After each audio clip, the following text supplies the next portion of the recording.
ल हेर्नुहोस् हर्के पास्टरको पारा महाकालीमा पुल बनाउँछु भनेर पैसा उठाएर सोझालाई ठगेर मजाले एस गर्दै घुमिरहेछ, नेपालभरि घुमिरहेछ साला।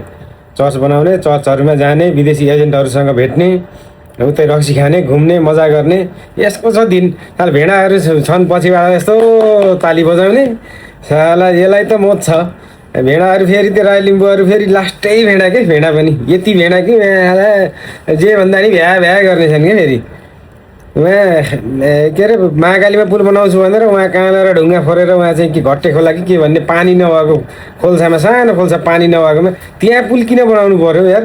अचम्म छ। उहाँ चाहिँ महाकालीमा बनाउँछु भनेर ठगेर यस्तालाई पनि पैसा दिन्छन्। फेरि कस्ता मान्छे हुन् के यार यो हर्के पास्टर यस्तो फटाए मान्छेलाई पैसा दिने मान्छे कस्ता मान्छे हुन्? बरु त्यसलाई दिनुभन्दा गरिब दुखीलाई देऊ होइन, सहयोग हुन्छ।